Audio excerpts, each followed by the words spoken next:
Salut, c'est Zaba et commençons tout de suite par le numéro 10. Cloner un mammouth.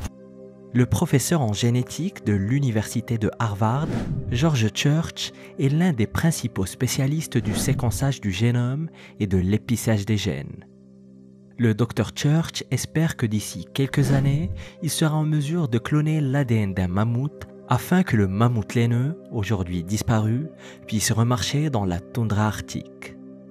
Une fois de plus, la société avec laquelle il travaille, Colossal, affirme qu'elle travaille actuellement à la réintroduction d'espèces disparues, principalement le mammouth laineux. Colossal pense pouvoir créer un hybride en utilisant des outils de manipulation génétique pour combiner l'ADN de restes de mammouth retrouvés dans la toundra sibérienne avec l'ADN d'un éléphant d'Asie. L'éléphant d'Asie est le parent vivant le plus proche du mammouth et la progéniture ainsi créée serait connue sous le nom de mammophant. Il serait physiquement né en utilisant l'éléphant d'Asie comme mère porteuse, mais aurait l'apparence et le comportement d'un mammouth laineux. Le mammouth laineux est l'une des bêtes préhistoriques les plus récentes qui se soient éteintes. Certains chercheurs affirment que de petites populations vivaient en Sibérie jusqu'à environ 1700 avant Jésus-Christ. Les plus grandes de ces créatures mesuraient plus de 3 mètres à l'épaule et pesaient plus de 15 tonnes. Et ce qui est également intéressant avec les mammouths, c'est qu'ils entretenaient le permafrost.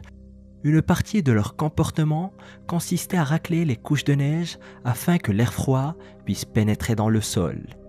Ils constituaient un élément clé dans l'écosystème, mais se sont éteints, probablement en raison d'un changement climatique et d'une chasse intensive par l'homme. Mais d'un autre côté, la démarche suscite énormément de polémiques, pointant du doigt le gaspillage déraisonné d'argent, les menaces potentielles pour la biodiversité, sans parler du risque de consanguinité, ainsi que le faible taux de survie des animaux de captivité une fois relâchés dans la nature. Mais à votre avis, est-ce que le fait de ressusciter des animaux disparus est-il une bonne chose ou n'est-ce qu'une autre lubie narcissique des hommes? Dites-le moi en commentaire. Numéro 9. Les virus disparus.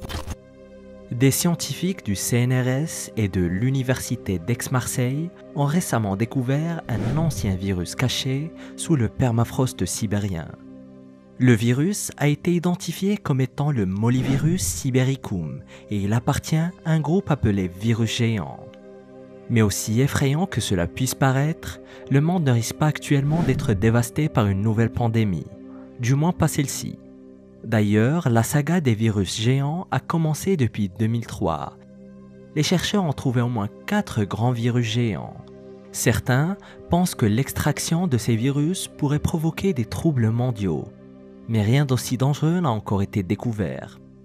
Les scientifiques utilisent ces virus pour en savoir plus sur le rôle du changement climatique dans les maladies. Le mollivirus est estimé à environ 30 000 ans. Il est classé comme un virus géant parce que, contrairement à la plupart des virus nécessitant un microscope électronique pour être vu, un virus géant est visible à l'aide d'un microscope optique tout à fait ordinaire que l'on peut retrouver dans n'importe quelle classe de sciences au lycée. Les virus géants contiennent également beaucoup plus de gènes, plus de 500 gènes, alors que d'autres virus comme le VIH par exemple n'en possèdent que 9. Et bien qu'ils ne constituent pas une menace immédiate, d'autres virus comme celui-ci pourraient poser un véritable problème. Le chercheur Jean-Michel Clavry affirme que même si le virus est gelé dans la glace, il pourrait y avoir quelques particules virales qui sont encore infectieuses. Et si ces particules infectieuses entrent en contact avec un hôte vulnérable, le virus pathogène pourrait se propager. Mais heureusement, les scientifiques n'ont rien trouvé d'immédiatement dangereux et nous ne devrions pas en principe nous inquiéter de contracter un ancien virus de sitôt, en principe. Numéro 8. Trou explosif. En Sibérie, le sol explose parfois spontanément. Des explosions massives de gaz se produisent sous le sol glacé de la Sibérie, en apparence sans aucune justification. Il s'agit d'un phénomène très récent qui, selon les scientifiques, est lié au changement climatique. Et on peut désormais trouver des cratères dans tout le paysage sibérien. La communauté internationale a remarqué ces étranges explosions pour la première fois en 2014 et tente depuis de les comprendre. Evgeny Chouvilin du Centre Skoltek pour la récupération des hydrocarbures à Moscou estime que c'est un coup de chance qu'aucun décès n'ait été causé par ces explosions. De nombreux cratères ont été découverts à quelques kilomètres de zones commerciales où quelqu'un aurait très bien pu se trouver directement dans le périmètre de l'explosion. Mais qu'est-ce qui cause alors ces explosions? C'est la grande question. Et les scientifiques pensent enfin connaître la réponse. En raison du réchauffement climatique, le pergélisol ou le permafrost de surface est affaibli par le processus de dégel. Cette couche de glace disparue, plus rien ne maintient la pression sur les poches de méthane qui se sont formées dans les profondeurs du sol. Alors, le méthane ne peut être retenu et il explose à la surface. Cela équivaut à dévisser très lentement le bouchon en plastique d'une boisson gazeuse jusqu'à ce qu'il soit soudainement incapable de retenir la pression. Et comme cela est dû au changement climatique, il n'y a pas de fin en vue pour les explosions aléatoires. Elles continueront à se produire dans toute la Sibérie, partout où le permafrost devient trop faible et trop fin. Numéro 7. Rhinocéros laineux. Les restes d'un rhinocéros laineux adolescent ont été découverts en 2020 dans la région de Yakoutie, en Sibérie, non loin de la rivière Tirektiak. Cet ancien spécimen était si bien conservé que son cerveau était encore entièrement intact. Les scientifiques ont déterminé qu'il n'avait probablement qu'entre 3 et 5 ans lorsqu'il est décédé. Il est surprenant de constater que le rhinocéros adolescent ne ressemblait pas du tout au rhinocéros que nous voyons aujourd'hui. En effet, au lieu de la peau grise et rugueuse des rhinocéros africains, il avait une épaisse couche de poils sur le corps. Il avait un extraordinaire pelage de couleur noisette, une corne épaisse et de grandes mâchoires qu'il utilisait pour écraser sa nourriture.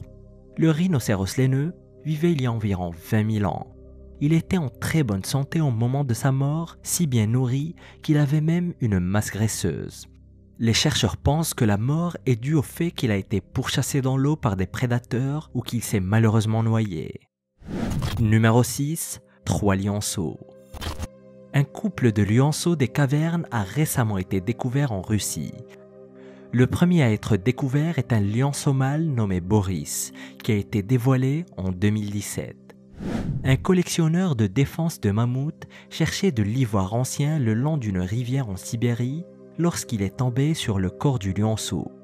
Et les chercheurs ont estimé qu'il avait environ 43 448 ans. Et l'année suivante, une femelle a été trouvée à moins de 15 mètres du mâle. Les chercheurs l'ont nommée Sparta et ont affirmé qu'elle était morte il y a 27 962 ans. Cela signifie que plus de 16 000 ans séparent les lionceaux. Et pourtant, ils sont morts au même endroit et ont été enterrés à environ 9 mètres de profondeur dans la glace. Les deux n'avaient que quelques mois lorsqu'ils ont été momifiés. Les lions des cavernes eurasiatiques, et comme leur nom l'indique, vivaient en Europe et en Asie jusqu'à il y a environ 10 000 ans. Ils étaient très semblables aux lions modernes, mais plus adaptés au climat glacial du Nord. Ils étaient également environ 20% plus grands que les lions modernes. Les lions mâles n'avaient pas de crinière et étaient bien plus terrifiants que n'importe quel autre prédateur vivant aujourd'hui. Même s'ils sont apparentés aux lions africains modernes, les lions des cavernes les auraient fait passer pour de petits chats domestiques. Selon le professeur Love Dalen de l'université de Stockholm, la femelle Sparta est le spécimen de l'ère glaciaire le mieux conservé jamais extrait du sol gelé. Il est d'ailleurs si remarquablement bien conservé que la couleur de sa fourrure est toujours la même que lorsqu'elle était vivante. Et bien sûr, elle n'a aucun lien avec l'autre lionceau et les chercheurs ne savent pas vraiment pourquoi ils ont été trouvés au même endroit. Il se pourrait qu'un glissement de terrain les ait réunis dans la même tanière à 16 000 ans d'intervalle. Numéro 5. Le guerrier scythe. En 2003, les restes brutalisés d'un ancien guerrier scythe ont été découverts en Sibérie sur le site archéologique d'Arzan II. Le guerrier ainsi qu'une quarantaine d'autres personnes ont été enterrés dans un énorme tumulus. Mais parmi tous les restes squelettiques trouvés, cet homme en particulier avait une fin de vie très difficile. Les chercheurs ont méticuleusement inspecté son squelette et ont découvert que dans sa jeunesse, il avait survécu à un coup d'épée à l'arrière de son crâne. Puis, à l'âge adulte, il a reçu une flèche barbelée à 3 pointes en plein dans l'œil, ce qui a brisé l'os sous son œil droit et s'est logé dans sa tête. Selon Michael Schultz de l'université de Göttingen, il implorait la mort, mais celle-ci ne s'est pas produite aussi rapidement que l'homme l'aurait souhaité. Il y a 2600 ans, dans les steppes sibériennes, les camarades du guerrier ont tenté de l'aider. Les chercheurs ont trouvé de fines coupures sur l'os, là où ses amis avaient découpé la chair de sa propre joue pour essayer d'extraire la flèche du crâne. Ils ont ensuite essayé d'utiliser une scie pour couper les morceaux d'os, tout en essayant de déloger la flèche. Finalement, un chirurgien a fendu l'os avec un burin pour essayer de libérer la flèche. Mais malheureusement, l'homme est mort. C'était une véritable torture, mais un jour comme un autre dans la Russie préhistorique. Numéro 4. Volatile surgelé. Un oiseau congelé datant de l'ère glaciaire a récemment été découvert en Sibérie. Extérieurement, le spécimen est assez macabre. Ses ailes sont noires et brunes et ses entrailles semblent être exposées. Ses pattes sont également assez frêles et ressemblent presque à de minuscules brindilles. À première vue, il ressemble à n'importe quel oiseau qui serait tombé d'un arbre et se serait retrouvé coincé dans la boue. Cependant, c'est tout à fait faux. Cet oiseau serait âgé d'environ 46 000 ans. Une analyse génétique l'a identifié comme étant une alouette cornue, un oiseau qui aurait vécu à la même époque que certaines des bêtes les plus fabuleuses depuis les dinosaures. Il aurait battu des ailes autour des mammouths laineux, de rhinocéros laineux et peut-être même de grands félins à dents de sabre et d'ours des cavernes. L'oiseau a été retrouvé congelé dans le permafrost près du village de Balaya Gora au nord-est de la Sibérie. Il a été découvert par des chasseurs de fossiles, un groupe qui recherche dans la glace et la neige de l'ivoire préhistorique et tout ce qui pourrait être vendu aux scientifiques. Le spécimen d'oiseau semblait assez important et ils l'ont transmis aux chercheurs du musée suédois d'histoire naturelle. Et après analyse poussée, les chercheurs du musée en savent maintenant plus sur ce mystérieux volatile. Il était presque certainement l'ancêtre de 2 sous-espèces d'alouettes vivant encore aujourd'hui, l'une en Russie et l'autre en Mongolie. C'est assez étonnant, car il s'agit d'une preuve directe des changements climatiques survenus à la fin de la période glaciaire, qui ont conduit à la formation de nouvelles sous-espèces. Les oiseaux étaient en voie d'extinction, et l'évolution a pris le relais pour les propulser dans le futur en modifiant subtilement leur ADN afin de mieux s'adapter à leur nouvel environnement. Numéro 3. La figurine dansante. Non loin de la ville de Novosibirsk, une équipe de construction a fait une découverte choquante alors qu'elle travaillait sur un projet de pont le long des rives de la rivière Ob. Par pur hasard, l'équipe a découvert une petite figurine qui les a laissés complètement perplexes. La figurine a été sculptée à l'image d'un humain pris au milieu d'une danse ou peut-être d'un mouvement spirituel. Elle était en bronze pur, un type de figurine de danse datant d'au moins 2100 ans. Le professeur Andrei Brodowski est un archéologue de l'Académie des sciences de Russie et il a été interviewé au sujet de la mystérieuse figurine par le Siberian Times. Il a déclaré que la statue représente une danse religieuse indienne et qu'elle n'a rien à voir avec la Sibérie ou les anciens peuples qui y vivaient autrefois. C'est un très grand mystère car Novosibirsk et l'Inde sont séparés par environ 5000 km de terrain montagneux. Pour qu'une telle statue parvienne jusqu'ici, il aurait fallu un voyage sans précédent. Le professeur a qualifié la découverte de l'une des plus importantes de l'histoire de l'archéologie sibérienne. Il pense que la figurine n'a pas pu passer de l'Inde à la Sibérie que par le biais d'échanges commerciaux. Elle a dû être échangée plusieurs fois comme un billet de banque qui finit par faire le tour du monde. Quelqu'un en Inde l'a très probablement échangée avec quelqu'un sur la route de la soie et les échanges ont continué jusqu'à ce qu'elle atteigne finalement le fleuve Ob. Et parce qu'elle a été trouvée à l'endroit exact où la rivière est la plus étroite, les chercheurs pensent que quiconque transportait l'objet essayait de la traverser. Il a dû la perdre pendant la traversée et elle est restée coincée dans les sédiments pendant plus de 2000 ans. Numéro 2. Lunettes de ski primitives. Les plus anciennes lunettes de ski, ou lunettes de neige plutôt, jamais découvertes, étaient utilisées par l'ancienne culture de la mer de Bering ou culture béringienne. Des groupes d'autochtones vivant des deux côtés du détroit de Bering, à savoir en Russie et en Amérique du Nord. Ils étaient presque certainement apparentés et tous deux venaient probablement de Russie à l'époque où le détroit de Bering était encore le pont terrestre de la Béringie.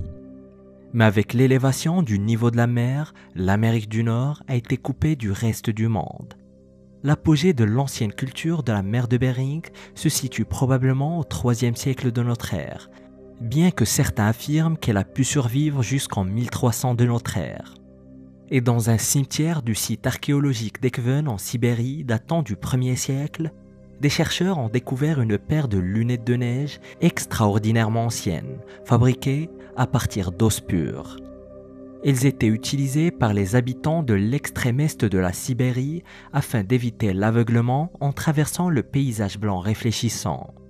Et autre élément intéressant est que beaucoup de ces lunettes de neige trouvées étaient différentes les unes des autres.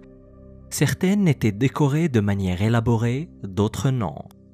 Elles avaient toutes le même design de base, mais étaient réalisées de manière légèrement différente afin de mettre en valeur leur caractère artistique unique.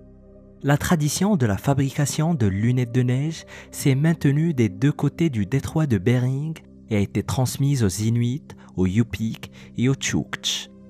Ils fabriquaient leurs lunettes à partir d'os de baleine et d'ivoire de mammouth et les peignaient en noir afin de mieux se protéger du soleil brutal de l'Arctique. Numéro 1. Le plus vieux permafrost. Une équipe internationale travaillant en Sibérie a découvert par hasard le plus vieux pergélisol de toute la région. Ils déterminaient l'âge d'une couche de pergélisol lorsqu'ils ont découvert que le sol à son point le plus profond avait près de 650 000 ans, ce qui signifie que la couche de glace la plus profonde de Sibérie est là depuis plus d'un demi-million d'années. Elle est située à l'est du village de Batagaï, environ 60 mètres sous la surface. C'est une découverte incroyable pour une raison principale. Selon le Dr Thomas Oppel de l'Institut Alfred Wegener de Potsdam, l'ancien permafrost montre que même par temps chaud, ils ne fond pas nécessairement. C'est une grande surprise et quelque chose que les scientifiques n'avaient pas vraiment envisagé. Il y a 130 000 ans, lors d'une période chaude, l'Arctique était environ 5 degrés Celsius plus chaud qu'aujourd'hui. Pourtant, malgré cette chaleur, le permafrost n'a pas fondu. Il est resté en place et lorsque la température a baissé, de plus en plus de couches de glace se sont formées pour créer les étendues sauvages de Sibérie que nous connaissons aujourd'hui. Et découvre les raisons pour lesquelles les pyramides d'Égypte terrifient toujours les scientifiques en cliquant sur cette vidéo.